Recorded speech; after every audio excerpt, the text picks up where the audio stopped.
देखिए, हम लोग का पहले दिन में यही था कि जब तक हम अपने लक्ष्य को प्राप्त नहीं कर पाएंगे, देखिए बीपीएससी का जो लड़का तैयारी करता है ना, या किसी भी कॉम्पिटिटिव एग्जाम का लड़का तैयारी करता है, तो उससे पूछेंगे रणनीति क्या है, तो वो कहता है कि जब तक हम सेलेक्ट नहीं हो जाएंगे तब तक छोड़ेंगे नहीं। उसी तरह यहाँ भी रणनीति यही कि जब तक हम अपने लक्ष्यों को प्राप्त नहीं कर पाएंगे, नहीं कराएंगे, तब तक इसको छोड़ेंगे नहीं।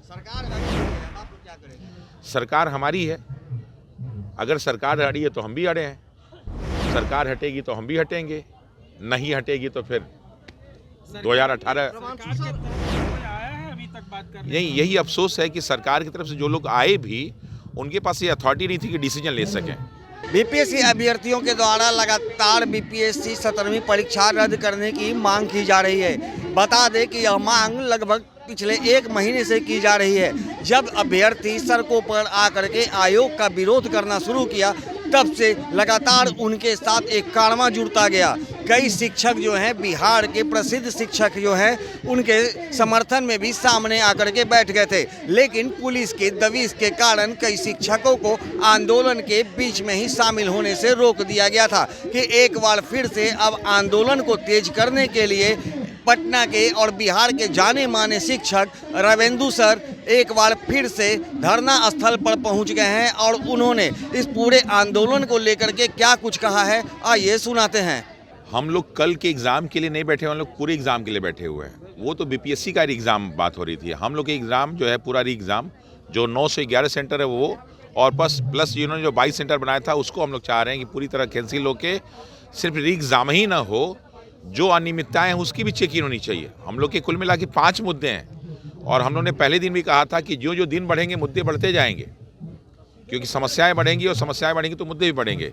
तो हम लोग पूरे एग्ज़ाम को री एग्ज़ाम करा के पेपर का स्टैंडर्ड सुधरवाना, जो एसओपी अतुल प्रसाद जी ने बनाया था उसको पूरी तरह से लागू करना, ये सारा का सारा शामिल है।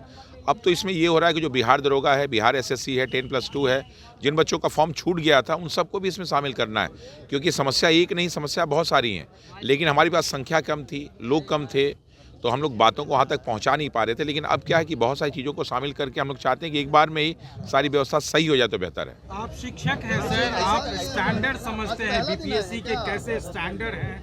कह रहे हैं सरकार की यूपीएससी स्टैंडर्ड के दे रहे हैं, लेकिन उसमें 6ठे क्लास के बच्चे उस सवाल को सॉल्व कर सकता है। कल का जो क्वेश्चन था उस पर भी सवाल उठ रहा है और वो भी बहुत ही निंदनीय है, इतनी ईजी क्वेश्चन। यही सबसे बड़ी चीज़ है कि माननीय चेयरमैन साहब ने कहा कि हम यूपीएससी स्तर के क्वेश्चन देंगे, और हमारे जो यूपीएससी स्तर के क्वेश्चन जो है बनाने वाले लोग होंगे बहुत अच्छे लोग होंगे। अब ये अच्छे लोग कहाँ से आए हैं? इनके क्वेश्चन का स्टैंडर्ड देख के लग रहा है कि शायद इन्होंने कभी बीपीएससी का फॉर्म भी नहीं भरा होगा। बहुत सारे प्रश्न ऐसे हैं जो सन 2000 के पहले के क्वेश्चंस हैं और पूरी तरह से कट कॉपी पेस्ट हैं। एक होता है कि अभी आप देखिए 22 तारीख को पेपर हुआ यूपी पीसीएस का, उससे आप तुलना करेंगे, वही पद वो भी देने जा रहा है, वही पद हम बिहार के लोग भी देने जा रहे हैं। और अगर आप बाउंड्री सीमा की बात करें तो सेम है, समस्याएं हमारी सेम है, प्रॉब्लम्स के साथ साथ जो हमारे सिचुएशन है सेम है। यहाँ पे कैसे अधिकारी बनेंगे और वहाँ पे कैसे अधिकारी बनते हैं, आप क्वेश्चन पेपर देख के समझ सकते हैं। इसके पहले 68-69 में जो क्वेश्चन पेपर हुआ था कि उसको सॉल्व करने में यूपीएससी वाले भी गर्व महसूस करते थे कि यार किस स्टेट का पेपर है ये। और आज ये जो पेपर बना है कि ग्रुप डी वाले कह रहे हैं कि यार तुम लोग हमसे अपना कंपेयर मत करो, हमारा पेपर तुमसे बेहतर होता है।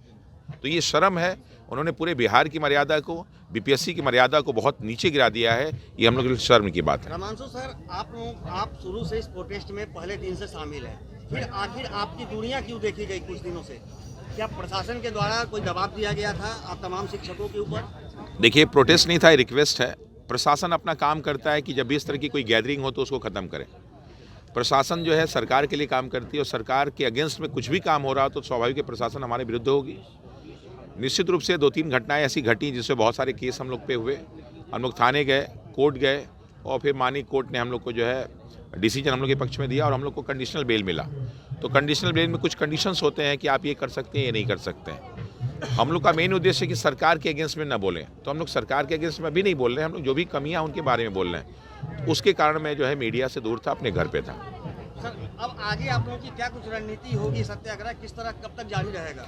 देखिए, हम लोग का पहले दिन में यही था कि जब तक हम अपने लक्ष्य को प्राप्त नहीं कर पाएंगे, देखिए बीपीएससी का जो लड़का तैयारी करता है ना, या किसी भी कॉम्पिटिटिव एग्जाम का लड़का तैयारी करता है, तो उससे पूछेंगे रणनीति क्या है, तो वो कहता है कि जब तक हम सेलेक्ट नहीं हो जाएंगे तब तक छोड़ेंगे नहीं।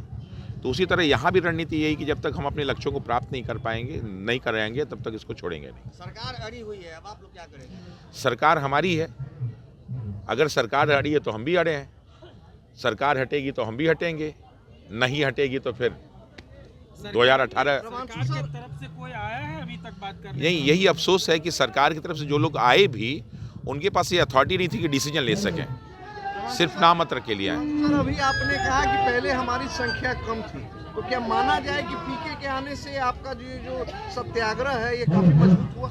देखिए, जब भी लोग जुड़ते हैं, एक के साथ दो होगा तो संख्या बढ़ेगी। प्रशांत किशोर जी का अपना एक बेस है, हम लोग का अपना एक बेस है, और सत्याग्रह को हमने कई बार बोला है कि सत्याग्रह धीरे धीरे, चूँकि हम लोगों ने इतिहास की पढ़ाई की है, जब असहयोग आंदोलन शुरू हुआ था तो उसमें जो है गदर मूवमेंट वाले, होम रूल मूवमेंट वाले, मुस्लिम लीग, कांग्रेस सब शामिल हुए, तो उसके वजह से हम लोग का आंदोलन बहुत मजबूत हुआ। तो जब भी कोई भी जुड़ेगा हम लोग सबका स्वागत करते हैं, जितने भी इकाई हैं सारी की सारी जुड़ें, ताकि जिनके पास ये समस्याएं जुड़ें और हम अपने मुद्दे को जो है सही जगह तक पहुंचा सकें।